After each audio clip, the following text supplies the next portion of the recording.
The first call came in at 6:47 on a Tuesday morning. And I remember the time because I was standing in front of my clinic's autoclave watching the steam pressure gauge climb, eating a granola bar that tasted like compressed sawdust, and thinking about how I needed to replace the washer in the staff bathroom faucet before Terry noticed and added it to her list. Terry kept a list. She'd been my vet tech for 9 years, and she kept a running tally of everything I said I'd fix and didn't, written in red pen on a yellow legal pad she left on my desk every Friday afternoon. The faucet had been on there 3 weeks. My name is Donna Weber. I'm 53 years old, divorced 7 years, and I run the only veterinary practice in Crest Falls, Oregon. Population 4,200, give or take whoever's moved into the new duplex units on Finch Road. I've been a DVM for 26 years. I've euthanized more animals than I can count. I've held people while they sobbed into their dog's fur. And I've driven home afterward feeling nothing, which is its own kind of confession. You do this work long enough, and your hands learn to be gentle, while your insides go somewhere efficient and cold. I don't say that to sound tough. I say it because it matters later. Because when the dog started barking, I was the person in this town most equipped to understand what it meant. And I filtered it through clinical distance first, the way I filter everything. And that cost us time we didn't have. The call was from Martha Keller. 81, lived alone on Pershing Street with a 14-year-old beagle named Captain who had arthritis in both hips and a heart murmur I'd been monitoring for 2 years. Martha's voice was thin and bewildered, the way old people sound when something has violated the architecture of their morning. Dr. Weber, I'm sorry to call so early. Captain won't stop. He got up. He never gets up this early anymore. You know how he is. And he went to the front window. And he's been barking for 40 minutes straight. I can't get him to stop. I can't get him to look at me. I told her to check if there was a deer in the yard, maybe a raccoon under the porch. She said no, she'd looked. He was barking at the street, at nothing, just the empty pavement of Pershing Street at 6:45 in the morning. I told her to try closing the blinds, offering a treat, and if he was still going in an hour to bring him in. Probably a scent anomaly. Probably a coyote had crossed through overnight and left a trail that was driving his nose crazy. Beagles are scent-obsessed. Their world is primarily olfactory. This was explainable. By 8:15, I'd gotten 2 more calls. Greg Paulus's German Shepherd, Kodiak, and Janet Rand's 2 mixed-breed rescues, both going at the front door like something was trying to come through it. All 3 households on Pershing Street. All 3 dogs oriented toward the same stretch of road. The dead-end section that runs past the old water treatment access and terminates at a rusted chain-link gate nobody's opened in 15 years. I noted it. I didn't act on it. I had a full morning, a cat spay, a dental cleaning on a 10-year-old lab, and a recheck on a horse out at the Whitfield property that had gotten into barbed wire. I drove out to Whitfield's in my truck with the windows down, and the May air smelled like it always does here. Wet pine, cut grass, a faint sulfur note from the hot springs up in the hills. Crest Falls sits in a valley between 2 ridges of the Coast Range, about 40 minutes from the ocean if you take the logging roads. It's the kind of place where people know your truck before they know your face. I'd lived here 19 years. Moved from Portland after my residency because my ex-husband Paul wanted land and quiet for his woodworking. He got the quiet. I got the town. He moved to Boise in 2019 with a woman who teaches hot yoga. And I kept the practice and the house and the 1 dog I'd ever let myself love, without professional detachment. Her name was Dutch. A 12-year-old border collie with 1 blue eye and 1 brown. A torn ACL I'd repaired myself 6 years ago. And a vocabulary of commands she understood so thoroughly that I sometimes forgot she wasn't a person. Dutch had been sleeping on my bed, pressed against my legs, for 12 years, without once failing to come when I called her name. That matters. That matters more than anything else in this story. By noon Tuesday, Terry had fielded 11 calls. All dogs, all Pershing Street, or the 2 blocks adjacent, all facing the same direction, northwest, toward the dead end. She'd written them on a sticky note in her careful print and stuck it to my computer monitor. "You think it's a gas leak?" she asked, leaning in the doorway of the surgery suite while I was closing the cat. Her scrubs had a coffee stain on the thigh. She always held her mug too low. "Dogs don't bark at gas leaks," I said. "They whine. They leave. Barking is a distance alert. It means they perceive a threat that hasn't reached them yet." "So, what's the threat?" I stripped my gloves. "Could be infrasound. Seismic precursor. There's literature on it. Dogs detecting P waves before earthquakes.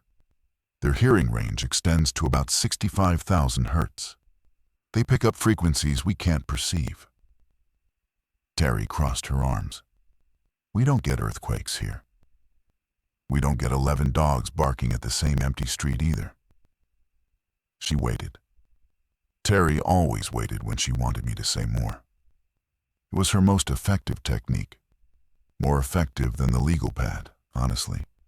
Just standing there, being patient, until I filled the silence with whatever I was holding back. "I'll drive by after the Whitfield recheck," I said. "It's probably a dead animal under one of the storm drains.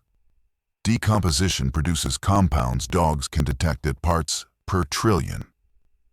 A deer carcass in the right spot with the right wind pattern could trigger every nose on that block." This was plausible. This was the kind of explanation that fit inside my training. I believed it the way you believe something, because the alternative is admitting you don't have an explanation. And I've built my entire professional identity on having explanations. I drove to Pershing Street at 2:40 that afternoon. The street is about a quarter-mile long, lined with older ranch-style homes built in the 70s, most with chain-link or split-rail fences, mature Douglas firs shading the yards. The dead end terminates at the water treatment access, a concrete pad, a rusted gate, and beyond it a gravel path that leads down to the old filtration building the county decommissioned in 2008. Past that, just forest, second-growth timber, sword ferns, and the creek that feeds into the Nestucca River drainage. I parked and got out. It was a mild day, overcast, maybe 58 degrees. The air smelled normal. Wet earth, fir resin, a hint of wood smoke from someone's stove. I walked the length of the dead end slowly, checked the storm drains, looked for roadkill, for disturbed soil, for any visible source of a scent anomaly. Nothing. The pavement was clean, the drains were dry, the chain-link gate was locked, its padlock orange with rust. But I could hear them. From where I stood at the dead end, facing back up the street, I could hear dogs barking from at least 4 houses. Steady, rhythmic, insistent. Not the frantic pitch of a dog in pain or the aggressive snarl of territorial defense. This was something else. A sustained vocalization that sounded almost mechanical in its regularity. Alert barking, over and over, directed at where I was standing, directed at the gate behind me. I turned and looked at the gate again. Beyond it, the gravel path disappeared into green shadow. Ferns, moss on the trees. The sound of the creek, faint and constant. Nothing visible. Nothing that my senses could identify as wrong. But I noticed something I hadn't expected. The temperature. Standing within about 15 feet of that gate, the air was maybe 3 degrees cooler than it had been by my truck. Not dramatically, not supernaturally. Just enough that I registered it on the back of my neck, on my forearms where I'd rolled my sleeves. A cool pocket, possibly a draft from the creek drainage, possibly nothing. I wrote it down in the small notebook I keep in my truck. Air temp differential noted near terminus approximately 3 degrees Fahrenheit. No visible source. Will recheck. I drove home and made dinner. Scrambled eggs and toast because I'd forgotten to go to Safeway. Dutch was on her bed in the living room, watching me with the calm, intelligent attention she always gave me. I ate standing at the counter and thought about infrasound sources. Industrial equipment, distant construction, the lumber mill in Tillamook, 30 miles west. But that had been running for decades without triggering anything. Underground water movement? The creek was running higher than usual for May. We'd had a wet spring. I fell asleep on the couch with a veterinary journal open on my chest and Dutch's weight warm against my feet. And that was the last completely normal night of my life, though I didn't know it then. Wednesday morning, the calls didn't stop. They multiplied. Terry was on the phone before I'd even unlocked the drug cabinet. 14 messages on the answering service overnight. 2 people had come to the clinic in person before we opened. Greg Paulus, looking haggard and irritable, saying Kodiak had barked through the entire night without stopping, and was now hoarse, actually hoarse, his bark reduced to a rasping croak, and still he wouldn't stop trying. His throat's raw, Greg said, standing in my lobby in a flannel shirt he clearly slept in. His eyes were red-rimmed. He won't eat, won't drink, just stands at that window and goes. Greg was 64, retired electrician, lived alone with the shepherd.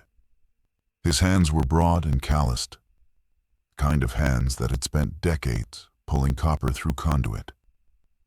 Now they hung at his sides, helpless in a way I recognized. The helplessness of someone whose companion is suffering, and no amount of competence can fix it. Dana, I've had dogs my whole life, 40 years. I've never seen anything like this. I examined Kodiak in the exam room. Mild laryngeal inflammation, consistent with prolonged vocalization. Slightly elevated heart rate, 110 where his baseline was usually around 80. No fever, no neurological deficits I could identify. His pupils were equal and reactive. His gait was normal. When I put him on the exam table, he oriented immediately toward the northwest wall of the building, toward Pershing Street, and resumed his hoarse, rasping bark. "Is it possible something's wrong with the water?" Greg asked. "Something in the pipes from that old treatment plant?" Dogs don't bark at contaminated water. They avoid it.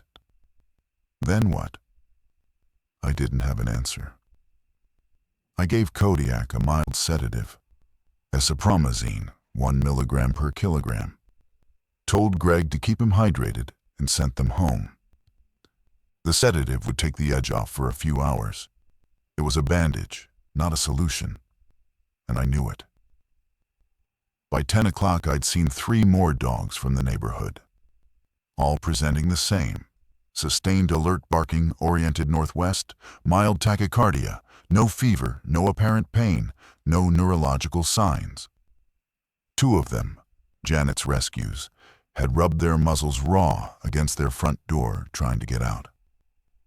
I cleaned the abrasions and applied antibiotic ointment and felt, for the first time, a discomfort I couldn't file under any clinical category.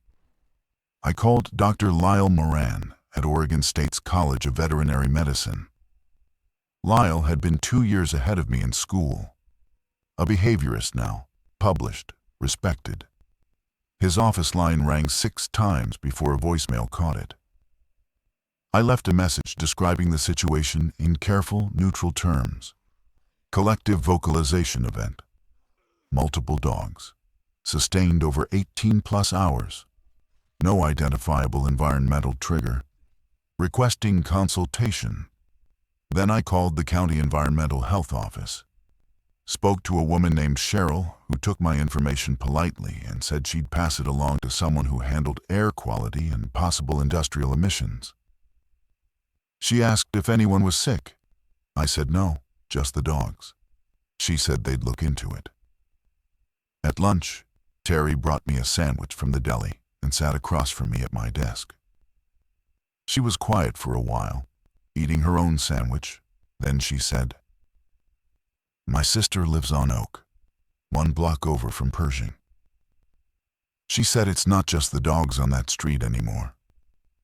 Her neighbor's dog started this morning, and the Fullers 2 houses down. It's spreading. She said it's like a wave moving outward from that dead end." I put down my sandwich. The bread was dry in my mouth anyway.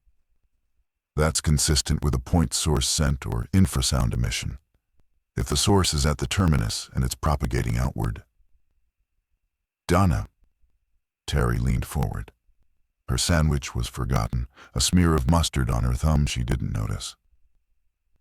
What if it's not a smell? What if the dogs know something? Know what? I don't know. That's what scares me. I looked at her for a moment. Terry was not a fearful person. She'd been with me through parvo outbreaks and a case of rabies in a feral cat and a mastiff that had seized on the table and required both of us to hold it down for 5 minutes. She did not panic, but something in her face now. Not panic exactly. Recognition. The look of a person whose instincts were telling them something their vocabulary couldn't name. "It's Wednesday," I said. "Let me collect some data. I'll go back to the street tonight, take some temperature readings, maybe bring a sound recorder for frequencies below our hearing range. If Lyle calls back, he might have a framework for this." Terry nodded. But she didn't look reassured. She looked like someone who had already decided what the data would show and was waiting for me to catch up. I went back to Pershing Street at 7 p.m. with a digital thermometer, a notebook, and my phone set to record audio, limited to the phone's mic range, which wouldn't capture true infrasound, but might pick up something anomalous. The evening was cooling, maybe 52 degrees. The sky a flat gray ceiling of marine layer that had pushed in from the coast. The sound hit me when I was still a block away. A wall of barking so dense and constant it had its own texture. Layered, overlapping, dozens of distinct voices merged into something that vibrated in my sternum. I parked and sat in my truck for a moment, just listening. It wasn't chaotic. That was the thing that made my hands tighten on the steering wheel. It wasn't the sound of frightened animals. It was rhythmic, almost coordinated, as if every dog on this street had found the same tempo and locked into it. I got out. The air was noticeably cooler here than it had been at my clinic, 8 blocks south. Not 3 degrees now, more like 6 or 7. I checked the thermometer. 45.8 degrees Fahrenheit at the dead-end gate. I walked back to my truck. 53 yards, I counted, and checked again. 51.2 degrees Fahrenheit. A gradient, a clear thermal gradient, increasing in coldness toward the terminus. I wrote it down. My handwriting was steady. I was still in clinical mode, still collecting data. Still telling myself this was a puzzle with a physical answer. Underground water source, a spring nobody had mapped. Cold air pooling in the low ground near the creek. Katabatic drainage off the ridge. But then I noticed the smell. Not strong, not putrid. Something mineral and flat, like wet chalk or limestone dust. It was there, and then it wasn't. Arriving in thin ribbons on a breeze that wasn't quite moving the tree branches. My nose isn't trained the way a dog's is. A dog has 300 million olfactory receptors. I have about 6 million. Whatever they were detecting at parts per trillion, I was only catching in concentrated pockets, when the air shifted exactly right. I stood at the gate and shone my phone flashlight through the chain link. The gravel path beyond was undisturbed. The ferns on either side were green and still. The concrete pad of the old treatment access showed nothing. No cracks, no staining, no visible seepage. But the cold was real. The smell was real. And 40-plus dogs in a widening radius were telling me in the only language they had that something was there. I recorded 3 minutes of audio at the gate, took 4 temperature readings at measured intervals walking back to my truck, photographed the gate, the path, the surrounding ground. Then I drove home and sat at my kitchen table with my laptop and started writing. I wrote a report, professional format, the kind I'd write for a referral case. Date, location, presenting signs, physical findings, environmental observations. I included the thermal data, the olfactory note, the behavioral pattern. I sent it to Lyle Moran with a follow-up flag. I sent a copy to the County Environmental Health Office. I CC'd the State Veterinarian's Office in Salem. Then I sat in the quiet of my kitchen and listened to my house. The refrigerator humming, the baseboard heater ticking. Dutch's breathing from her bed in the next room, slow and regular. Dutch hadn't barked. This fact had been sitting in the back of my mind all day, and I hadn't let myself look at it directly until now. My dog, who had better hearing than any of them, who was smarter than most of them, whose senses I trusted more than my own instruments, had not reacted. She was 8 blocks from Pershing Street. Was that far enough? The dogs on Oak, 1 block from Pershing, had started, but Dutch, 8 blocks south, was calm. I got up and went to the living room. Dutch raised her head and looked at me. 1 blue eye, 1 brown. That familiar asymmetric gaze I'd loved for 12 years. Her tail thumped once against her bed. She was relaxed, comfortable, untroubled. "You don't hear it," I said to her. "Or you do and you're not worried." She put her head back down. I watched her for a long time. Then I went to bed. At 3 a.m., I woke to silence. Total silence. The barking, which I'd been hearing faintly even at my house, a distant hum beneath the night sounds, had stopped. All of it, all at once, as if someone had cut a wire. I lay in the dark and listened to nothing. And the nothing was worse than the noise had been. It lasted 4 minutes. I watched the clock on my nightstand, the green digits glowing in the dark. 3:01, 3:02, 3:03, 3:04. Then it resumed. All of them, simultaneously, at the same volume and tempo as before, as if they'd paused to listen to something together, and then resumed their warning. I did not sleep again. Thursday, day 2. I was at the clinic by 6 a.m. Terry wasn't in yet. I sat in my office in the gray early light and called the county office again. Got a different person, a man this time, younger sounding. He said they'd received my report but didn't have anyone available to send out until next week. Budget constraints. I told him I had 40 dogs showing coordinated distress behavior oriented toward a specific geographic point, and asked if that constituted an environmental concern. He said he'd escalate it. I hung up and felt something I hadn't felt in a long time. Not fear, not yet. Frustration that shaded toward something more corrosive. The particular anger of knowing something is wrong and not being able to make anyone else treat it as urgent. I'd felt it in vet school when a professor dismissed my concern about a dog's blood work panel. I'd felt it in my marriage when I'd tried to tell Paul something was dying between us, and he'd said I was overthinking. The anger of being right in a room where right doesn't matter because no one's ready to hear it. Terry arrived at 7:30. She looked like she hadn't slept either. Shadows under her eyes, her hair pulled back in a knot she'd done without looking.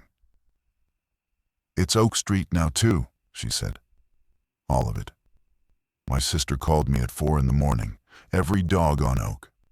And someone on Birch posted on the town Facebook group. Their 2 labs started around midnight." "It's moving outward," I said. "Dana, people are scared. There are 40 comments on that Facebook post. Somebody said it's a gas leak. Somebody else said it's an earthquake coming. Somebody said—" She hesitated, pressing her thumb against the coffee stain on her thigh like a nervous habit she didn't know she had. "Somebody said it's a warning." "A warning of what?" "They didn't say. They just said animals know things. Before tsunamis, before disasters. They said we should leave." I leaned back in my chair. The vinyl creaked. My coffee was going cold on the desk. I'd made it at 6 and hadn't drunk more than 2 sips. There's no mechanism for a general disaster warning in canine behavior. They respond to specific stimuli, specific frequencies, specific chemical compounds, specific pressure changes. It's not mystical. It's sensory. "I know that's what you believe," Terry said carefully. "I've worked with you for 9 years, and I know you need a mechanism. But Dana, what if the mechanism is just too big for you to identify right now? What if waiting until you can explain it means waiting too long?" That stopped me. I looked at her, at Terry, who had never once in 9 years told me I was wrong about a medical assessment, who deferred to my training, who trusted my judgment implicitly. And she was standing in my doorway asking me to act without evidence, asking me to sound an alarm with nothing to point to except dogs barking at a road. "If I go public with a warning," I said slowly, "if I call the mayor or the sheriff or go on that Facebook group and say, I think something dangerous is happening," based on what? Dogs barking, a cold spot, a smell I can barely detect? I'll be the crazy vet lady who panicked the town. And when nothing happens, what if something does happen? Then I'll look prescient.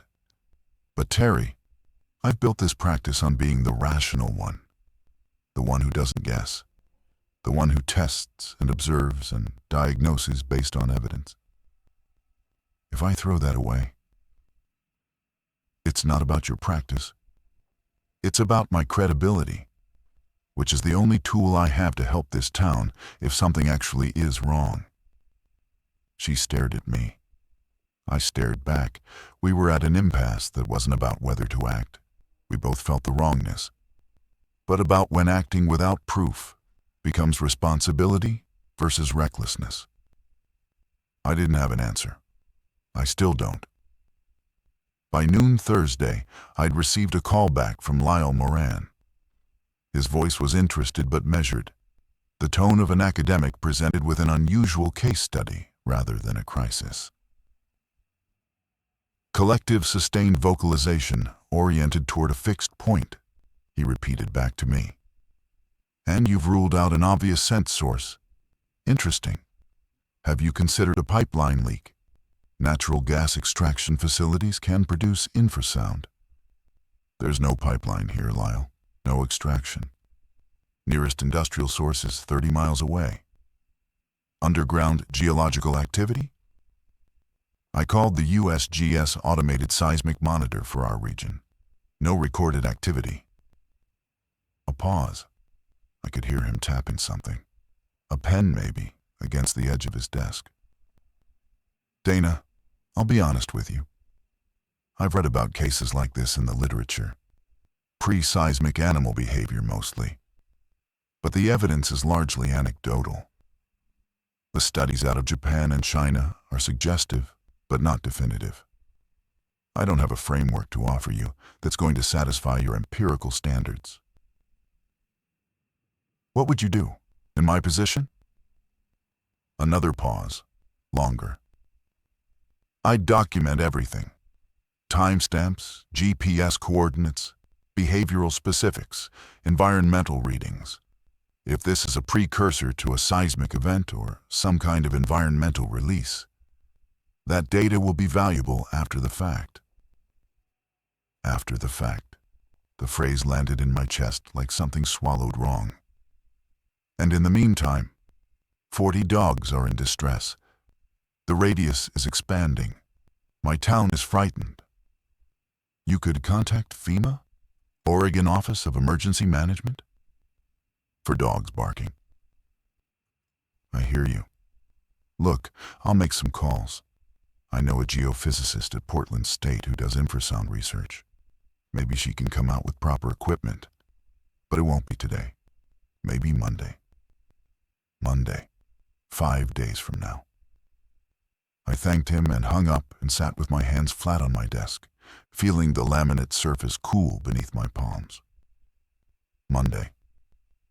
By Monday, if the radius kept expanding at its current rate, roughly 1 block per 12 hours, every dog within 3/4 of a mile of that gate would be affected. That covered most of Crest Falls. The rest of Thursday afternoon, I did not see patients. Terry handled the appointments. A vaccine booster, a nail trim, a worried cat owner who'd come in because her indoor cat was pacing and yowling, which I noted but couldn't examine because I was already gone. I drove back to Pershing Street with a different instrument. A handheld anemometer I'd borrowed from Greg Paulus, who'd used it in his electrician work for checking airflow in HVAC systems. Not ideal, but it measured wind speed and direction. The thermal gradient was larger now. I measured 42.3 degrees Fahrenheit at the gate.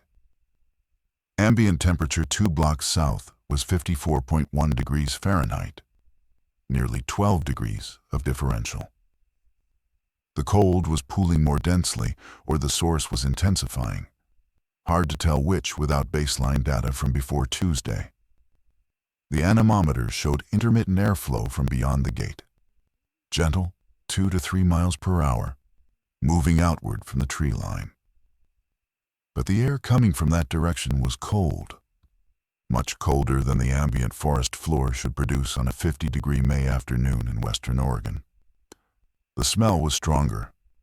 Still mineral, still flat, but now with an undertone I can only describe as electric.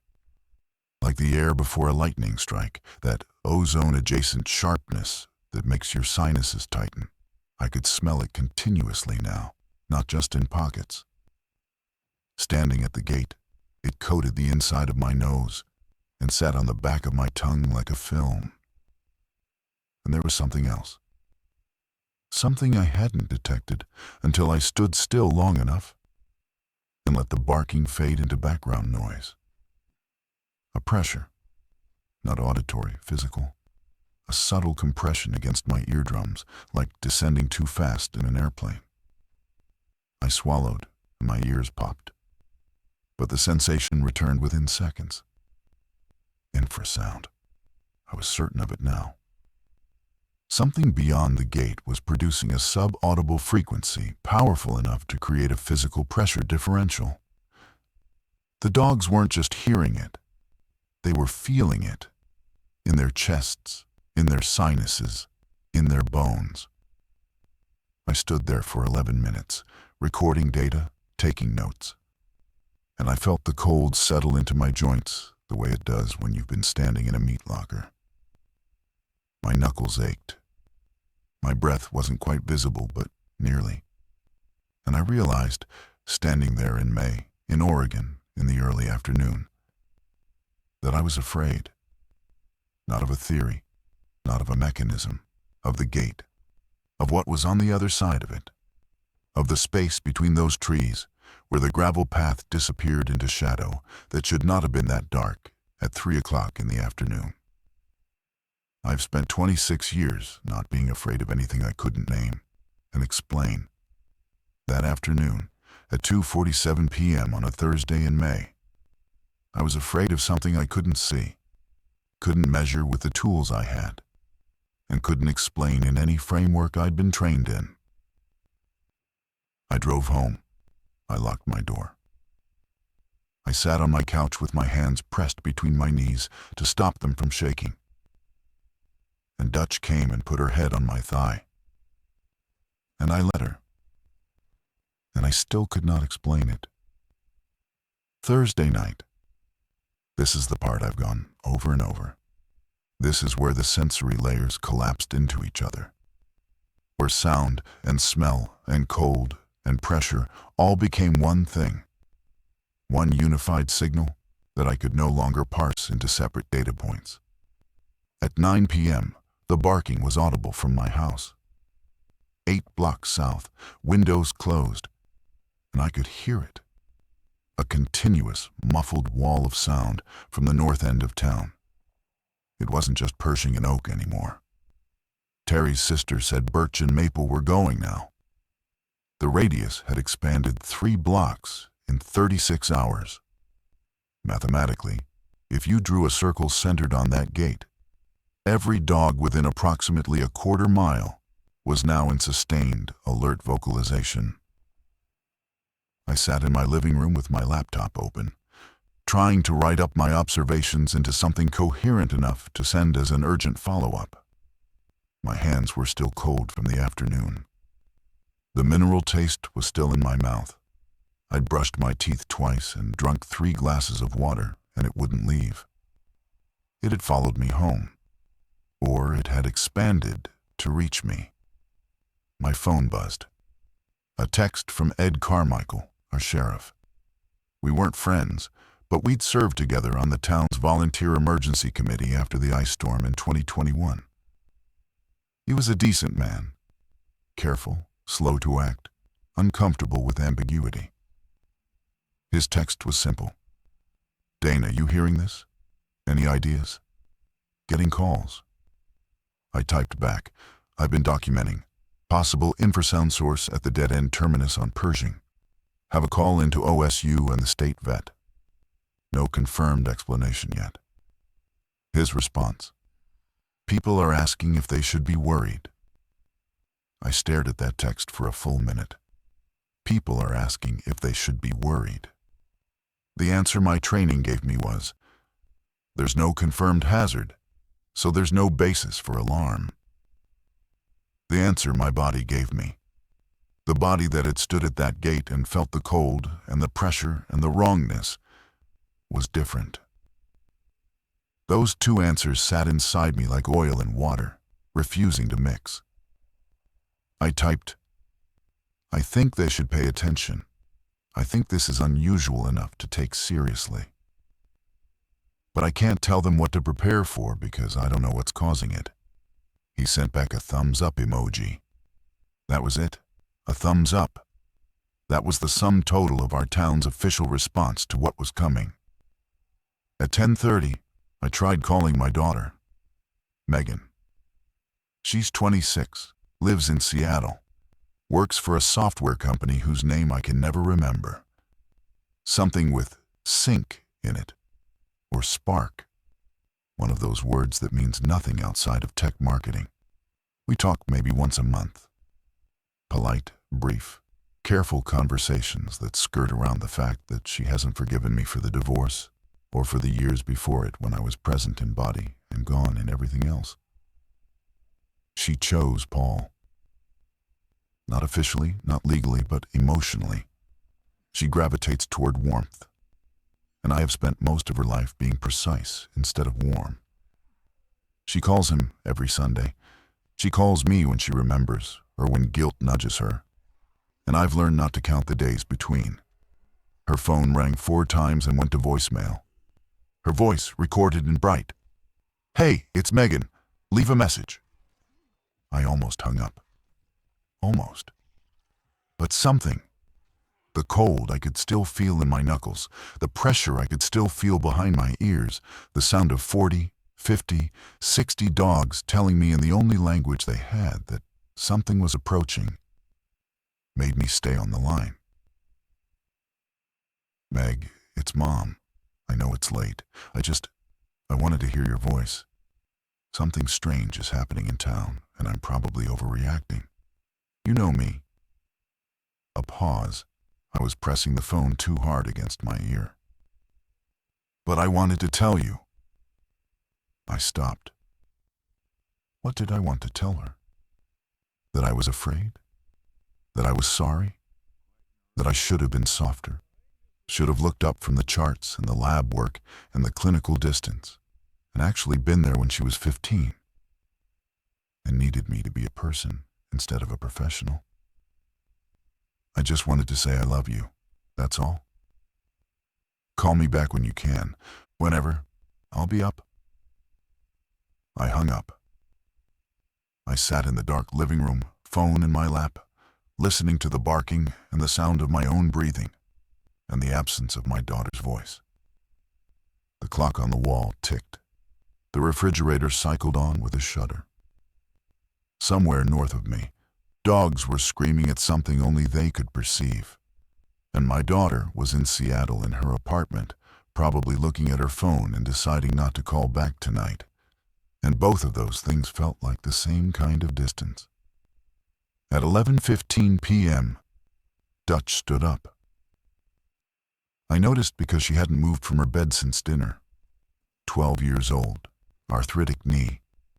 She didn't get up at night unless she needed to go outside. But she wasn't going to the door. She was standing in the middle of the living room, body rigid, head oriented north. Her silhouette in the dim light from the kitchen was wrong. Too still, too angular. Every line of her body locked into position like a pointing dog frozen on a bird. Dutch, I said. Dutch, come here. She didn't move, didn't turn, didn't acknowledge my voice. In 12 years, she had never, not once, failed to respond to her name. I'd raised her from 8 weeks. I'd trained her myself, with a patience I never managed to give to the humans in my life. She knew 32 commands, and she'd never disobeyed a single one. This wasn't disobedience. This was absence. She was physically in my living room. But whatever was driving her attention had pulled her completely out of our 12-year contract of mutual understanding. Dutch, come. Nothing. Her body was locked, every muscle taut, tail low and still. Her ears were forward, triangulated on something I couldn't hear. And then, slowly, very slowly, her lip curled back from her teeth, and a sound came from her chest that I had never heard her make. Not a bark, not a growl, something between a low, continuous vibration that seemed to come from deeper than her throat, from her ribs, from the architecture of her body itself. A sound that meant something old and primal and absolute. Not a warning to another dog, not territorial posturing. This was a sound that predates domestication. A sound that wolves make when the thing approaching is not prey and not competitor, but something outside the categories evolution prepared them for. I stood up. My knees were unsteady, partly the late hour, partly something else. I went to her and put my hand on her head, and she didn't lean into it the way she always did. Her skull was rigid under my palm, warm. The muscles along her jaw were clenched so tight I could feel them trembling. Her eye, the blue one, the one closest to me, was wide and fixed, and did not find me in it. She was gone somewhere I couldn't reach. She was locked on something that had finally crossed whatever threshold separated her awareness from the awareness of the dogs closer to the source. It had reached us, 8 blocks south. Whatever it was, it had grown large enough, or close enough, or loud enough, to find my dog in my house in the middle of the night. Dutch, I said, and my voice broke on the word. Dutch, please. She began to bark. Not the hoarse rasp I'd been hearing from the neighborhood dogs. This was fresh, full-throated, powerful. The bark of a young dog with an intact larynx giving everything she had to a single sustained alarm. It filled my living room. It vibrated the windows. It erased every other sound in the world. I knelt beside her, put both hands on her face, tried to turn her head toward me. She resisted, gently but absolutely, the way she'd resist if I tried to make her walk on a broken leg. She would not look at me. She was locked on something beyond walls and distance and the limits of my senses. And in that moment, kneeling on my living room floor at 11:20 p.m. on a Thursday in May, with my hands on my dog's face and her voice filling the space between us like a physical barrier, I stopped being a veterinarian. I stopped being a scientist. I stopped being the woman who needed a mechanism. I became a person who was simply, deeply, cellularly afraid. I'm going to tell you what I did next because honesty requires it, not because I'm proud. I should have called Ed Carmichael back. I should have called the county. I should have gotten in my truck and driven down Pershing Street with my horn blaring and told every person in that radius to get in their cars and leave. I had Dutch, my evidence, my credibility, the one animal I could stake my professional reputation on, standing in my living room, doing exactly what 50 other dogs had been doing for 36 hours. And it should have been enough. Instead, I sat down at my kitchen table and opened my laptop and began updating my report. I added Dutch's behavioral change, time of onset, orientation, vocalization type, failure to respond to commands. I added the expanded thermal data from the afternoon, the infrasound hypothesis, the progression pattern showing geographic expansion from a central point at approximately 1 block per 12 hours. I formatted it carefully. I checked my citations. I attached my audio recordings and temperature logs. I sent it to Lyle, to the state vet, to the county office, to FEMA's regional contact address that I found on their website after 10 minutes of searching. I sent a report. At 11:45 p.m. on a Thursday night, 2 offices that wouldn't open until 8 a.m. Friday, staffed by people who would read it, if they read it at all, with a detachment of bureaucrats processing 1 of 100 daily submissions, because I still, God help me, I still needed to be right in the right way. I needed the mechanism. I needed to be the professional who documented and escalated through proper channels, rather than the woman who ran outside, screaming at her neighbors in the dark. My whole identity, the one I'd built after Paul left, after Megan chose him, after I hollowed myself out and filled the space with competence and precision and the clean satisfaction of correct diagnoses, that identity demanded I be calm, be measured, submit the report, follow protocol, wait for confirmation. The town needed me to be something else. The town needed me to be the person who says, I don't know what this is, but we need to move, and accepts looking foolish if she's wrong. And I couldn't do it. I couldn't let go of the person I'd spent 7 years becoming in the wreckage of my personal life. The person who was always correct, always clinical, always in control. The person who never guessed. The person whose authority rested on evidence rather than instinct. Dutch barked through the night. I didn't sleep. I sat at my table and listened to her and cataloged the ways I was failing. Not as a veterinarian, but as a human being. The self-hatred was very specific. Not the generalized guilt of depression, not the diffuse remorse of a bad decision. This was the precise, cutting recognition that I was choosing my own psychological comfort, my image, my neat and ordered self-concept, my need to be credible, over the safety of the people who looked at me every week in this town and trusted that if something was wrong, Dr. Weber would tell them. At 2 a.m., the 4-minute silence came again. Every dog stopped at once. Dutch stopped. She stood frozen, head tilted, ears straining at the nothing. I watched the clock. 2:01, 2:02, 2:03, 2:04. Then they all resumed. Simultaneously, as if something had pulsed, contracted, and expanded. And the dogs were tracking its rhythm like a massive, invisible heartbeat. At 5 a.m. Friday, I made coffee. The barking outside was now audible from everywhere in town. Not just the North End. Everywhere. I looked at my phone. 32 unread texts. 14 missed calls. The town Facebook group, when I checked it, had over 200 comments. A cascade of fear and anger and desperate theorizing. People were panicking. People were asking if they should evacuate. People were asking, where the hell is Dr. Weber, and why hasn't she said anything?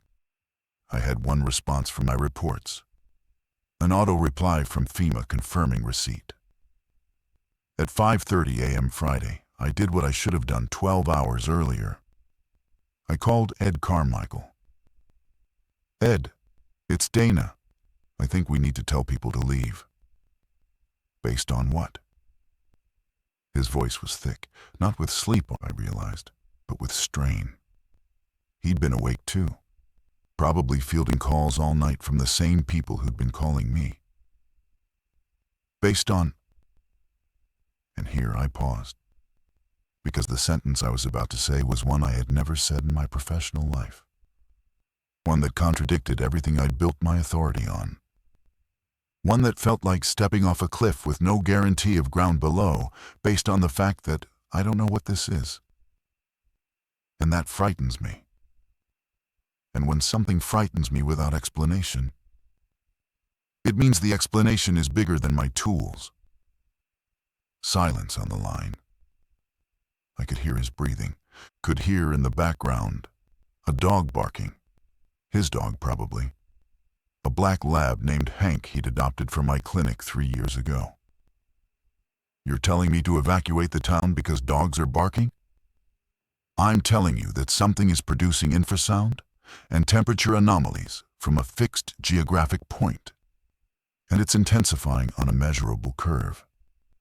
And every animal in a half-mile radius is in sustained distress. And I cannot identify the source or the mechanism. And that combination, the unknown source plus the biological alarm response, is enough for me to say we should take precautionary action. I'm telling you as the only DVM in this town, Ed. I'm telling you formally. Dana, I can't evacuate a town on precautionary action. I need county authorization for that. I need a declared emergency. I need something I can point to and say this is the threat. I know what you need. I know. But I'm telling you anyway. Put it on record. Put my name on it. I'll take responsibility if I'm wrong. But tell people. Tell them there's a credible unknown threat and they should consider voluntary evacuation southward. You don't have to order it. Just tell them it's okay to leave. He was quiet for a long moment. I could hear him thinking. Ed was not a brave man or a cowardly one. He was a careful man who'd served this town for 20 years by not overreacting. His caution was his strength and his limitation, the same way my precision was mine. I'll call the county emergency coordinator, he said, and I'll put something on Facebook, advisory level, not evacuation, advisory. Do it now, Ed. Don't wait for office hours. I'll do it now. He hung up. I stood in my kitchen holding my phone and listening to Dutch bark and feeling, for the first time in days, something other than paralysis. Not relief, not confidence. Something closer to the feeling you get after you finally said the thing you've been holding back for years. The hollow, clean exhaustion of having stopped pretending. Friday morning unfolded in pieces, not a sequence. I'll tell it the way I remember it, in fragments that belong together but don't line up cleanly. Ed posted on the town Facebook group at 5:52 a.m. Advisory notice. Due to an ongoing environmental anomaly of unknown origin near the North Pershing terminus, residents are encouraged to consider voluntary temporary relocation as a precaution, not a formal evacuation order. Contact County Emergency Services for info. Sheriff Carmichael. The comments exploded. 300 in the first hour. Some angry. What anomaly? Why weren't we told sooner? Some panicked. I'm leaving now. Everyone should leave. Some dismissive. It's dogs barking, people. Calm down. Some directed at me. Dr. Weber knows something she's not saying. They were right. I knew the feeling in my chest at the gate. I knew the sound my dog was making. I just didn't have words for it that anyone in authority would accept. By 8 a.m., some people had made their own decisions. I saw trucks leaving town on the coast road. 3, 4, 5 of them, loaded with bags and dog crates. The Paulus house was dark when I drove past. Greg had packed Kodiak into his truck and gone to his brother's place in Eugene sometime in the night. Martha Keller's neighbor told me Martha had gone to her daughter's in Portland before dawn, taking Captain in the back seat wrapped in his orthopedic bed. The people who trusted their animals more than they trusted official channels, they were leaving. Maybe 12, 15 households by my count. Not enough. Not nearly enough. The rest were waiting. Waiting for someone to tell them what to do. Waiting for a name, earthquake, gas leak, chemical spill, something they could act on. A nameless fear is the hardest to move people with. We are not built to flee from the unnamed. We need a category. We need a box to put the danger in before we'll let our legs carry us away from it. I understood this because I was the same way. I'd needed the box too. I just finally accepted that the box might not come in time. I went to the clinic at 8:30. Terry was already there, and she wasn't alone. 5 people were in the lobby, not with animals, just standing there, hands in pockets or arms crossed, looking at me when I walked in. Looking at me the way people look at their doctor when the tests have come back with numbers nobody wants to explain. Waiting for the word, the diagnosis, the certainty. I knew 3 of them.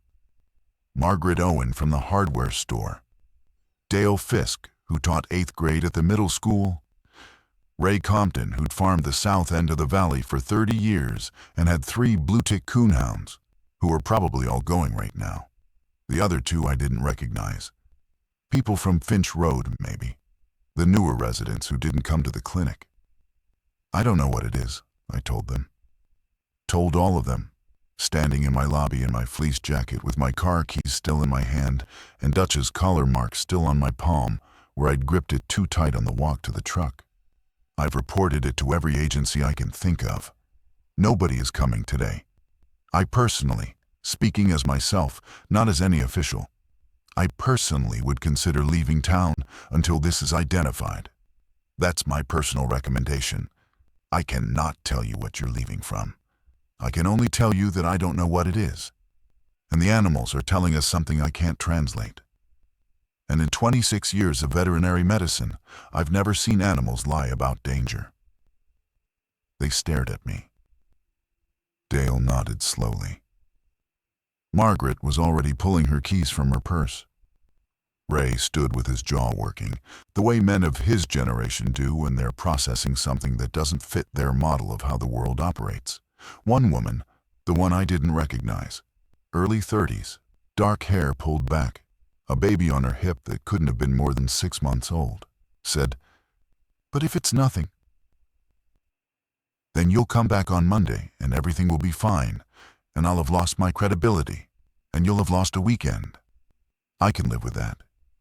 Can you live with the alternative?" She left.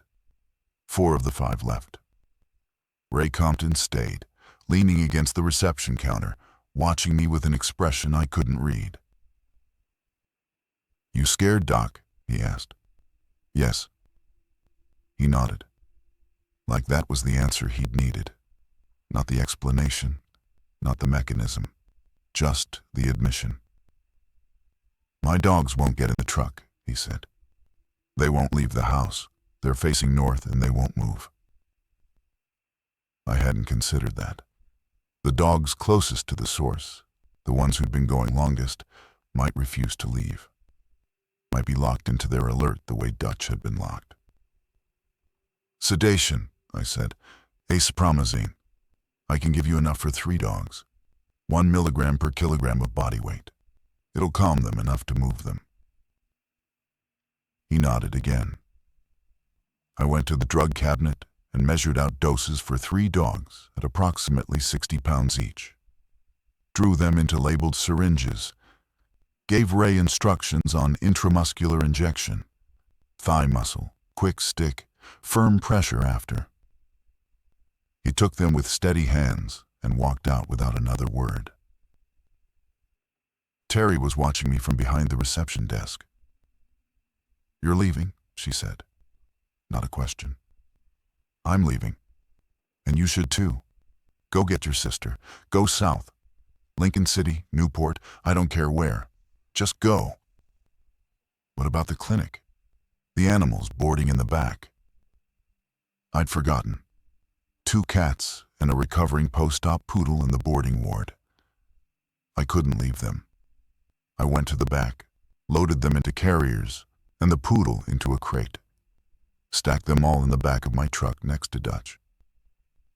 It took 15 minutes. Every minute felt like something pressing against my skin from the outside. Urgency made physical, time made thick and resistant. "Go, Terry, now." She grabbed her bag, her coat, her phone. At the door, she turned back. "Dana, thank you for finally saying it." I didn't know what to say to that. She was right to be grateful and right to be angry that it had taken me so long. Both things were true simultaneously, the way most truths in a life are. Section 12. The Shimmer at 9:15. I was loading the last carrier into my truck when I looked north. I don't know what made me look. Maybe the quality of the light shifted, or maybe some residual animal instinct in my own inadequate primate brain finally fired. But I looked, and I saw it. Above the tree line at the north end of town, above the ridge where Pershing Street terminated and the old treatment access gate stood rusted and locked, the sky was wrong. Not colored wrong, shaped wrong. A distortion, a wavering in the air itself.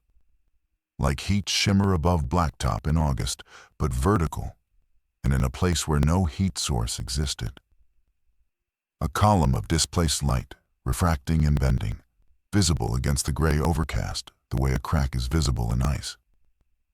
Not wide, maybe 20 feet across at the base, tapering upward into the cloud layer. Pulsing, breathing, alive in a way that I'm using metaphorically, but that felt, in the moment, utterly literal. I stood in my parking lot and stared at it. My mouth was open. I could feel the cold air on my tongue, that mineral taste stronger now than it had been at the gate last night. The ozone sharpness, the chalk, it was in the air 8 blocks south. It was everywhere. I pulled out my phone and took a video. 12 seconds. My hand wasn't steady. I could see the tremor in the footage later, but the distortion was clear, visible, documented. I sent it to Lyle, to the county, to Ed. I typed beneath it, "Visual atmospheric anomaly observed 9:15 a.m. Friday above North Pershing Terminus.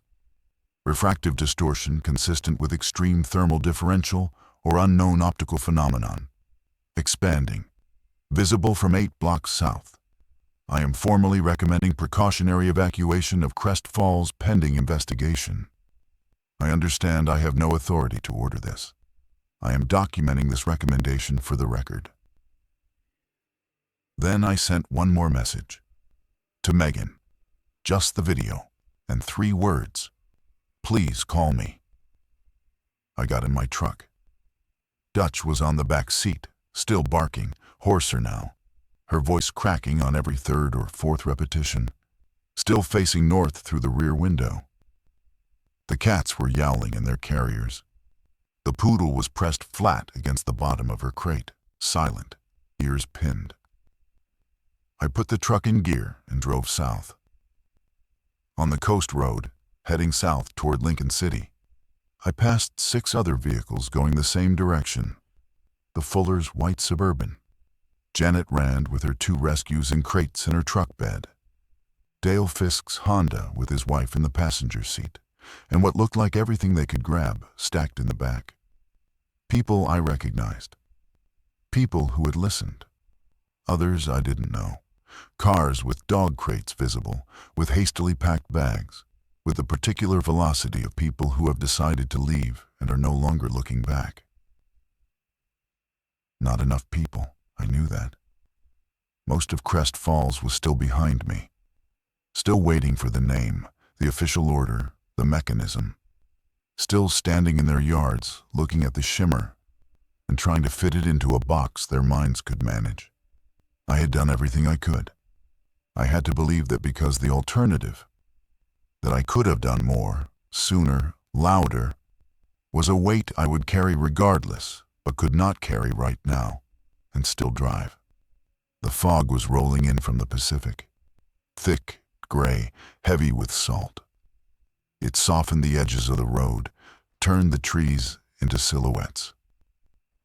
I drove at exactly the speed limit, 55 on this stretch, because I didn't trust my reflexes at this level of exhaustion and fear. My hands were at 10 and 2. My jaw was clenched so tight my molars ached. At 10:03 a.m., 3 miles south of Crest Falls on the coast road, every dog stopped barking. All of them, all at once. Dutch. The cat stopped yowling. The poodle made no sound. The cars around me, I could see through their windows that the dogs in their crates had gone silent. Not gradually, not one by one. Simultaneously, as if a frequency had been switched off. As if the thing they'd been tracking for 48 hours had moved beyond the range of warning and into the range of something else. The silence was absolute. It filled the cab of my truck like pressure, like water. I pulled over because the sudden absence of sound was so total and so wrong that my spatial orientation faltered. For a moment, I couldn't tell if I was still moving or had already stopped. Couldn't tell the road from the fog from the sky. I sat on the shoulder with my engine idling and the fog pressing against the windshield, and my hands locked on the steering wheel. Dutch was on the back seat behind me. I turned to look at her. She was lying down, not collapsed, but deliberately down, her head on her paws, her eyes open and fixed on something I could not see. Her body was still, not relaxed, finished, as if the work she'd been doing for the last 12 hours was complete. The message had been sent. The alarm had been raised. Whatever came next was beyond the scope of warning. "Dutch," I whispered. She blinked, slowly, looked at me for the first time in 12 hours. One blue eye, one brown, both clear, both knowing. And in them I saw, or imagined I saw, or needed to see, something like an apology for not being able to tell me more, for the limitations of a language that has no words. The silence lasted. 1 minute, 2, 3. I sat on the shoulder of the coast road and listened to nothing. Not peaceful nothing. Not the comfortable quiet of an empty house or a sleeping town. This was a held breath, a drawn bowstring, the pause between the lightning and the sound it makes when it arrives. Then, from behind me, from the direction of Crest Falls, from the direction of a dead-end street and a rusted gate and the cold, dark space beyond it, where something had been building for God knows how long. There was a sound. I will not describe it. I cannot describe it. The vocabulary I have, built over 53 years of living in a world that made physical sense, does not contain the shape of that sound. It was not an explosion. It was not a collapse. It was not anything I can compare to anything else, because there is nothing else like it in my experience, or in anyone's experience, before that Friday in May. I will say this. It lasted approximately 4 seconds. It came from the north. It passed through me, through the truck, through the metal and glass, through my bones and my chest cavity, like a wave moving through water. And when it passed, the fog swirled once, violently, as if displaced by something enormous moving through it, and then settled. And then there was quiet, real quiet, the kind that comes after. I never went back to Crest Falls. You know why, if you've seen the footage. If you've seen the perimeter they established. The state police first, then National Guard, then agencies with acronyms I don't recognize. If you've seen the aerial photographs of what used to be the north end of town, the empty foundations, the trees bent outward in a radial pattern, the circle of displaced earth centered on a chain-link gate that no longer exists. You've seen it. I don't need to describe it. What I can tell you that the footage can't is this. My report, time-stamped across 3 days, with thermal data and behavioral observations and a formal evacuation recommendation, was entered into the federal record 8 days after the event. The County Environmental Health Office acknowledged receiving my original Tuesday submission on the following Monday. The State Veterinarian's Office sent an automated response that same day. Lyle Moran called me on Saturday to say the geophysicist from Portland State was available to come out on Tuesday. Tuesday, the day it started, the day it would have already been too late to begin. 53 people remained in Crest Falls when the event occurred. I don't know that number from news reports. I know it because Ed Carmichael told me later, in a conversation I'm not ready to recount fully. Some of them had stayed because they didn't believe the warning. Some because they couldn't move their animals. Some because leaving felt like losing, like admitting the world was bigger and stranger and more dangerous than they'd agreed to accept. I understand all of those reasons. I held most of them myself for 2 days before I finally let go. My daughter called me back on Saturday morning.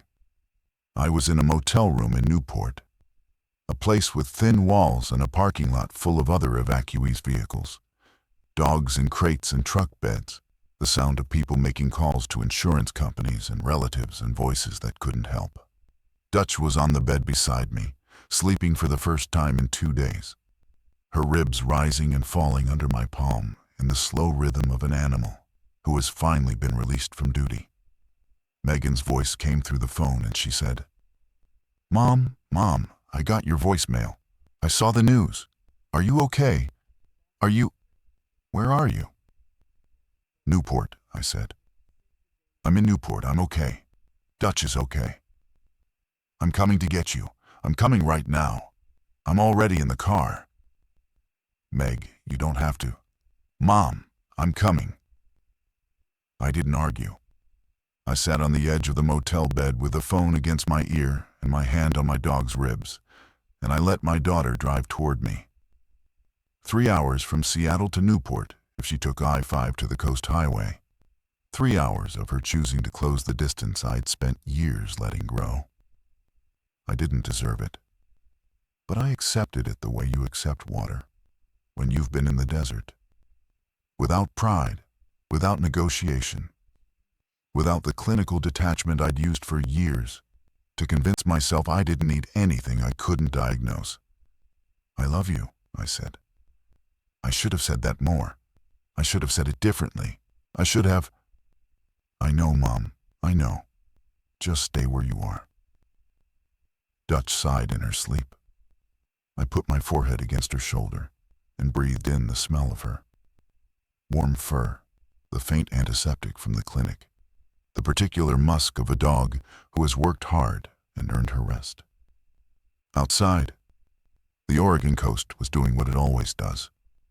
Fog and salt and the sound of water meeting land, over and over, endlessly patient. The dogs knew, every one of them. They stood at their windows and faced the thing we couldn't see and told us, for 48 hours, in the clearest language available to them. Something is coming. Leave, leave now. We are not equipped to fight it, and neither are you. And I, the expert, the scientist, the woman who needed a mechanism, I took 46 of those hours to say the same thing in a language humans would accept. 46 hours translating what was already perfectly clear into something credible. 46 hours of choosing to be right over choosing to be fast.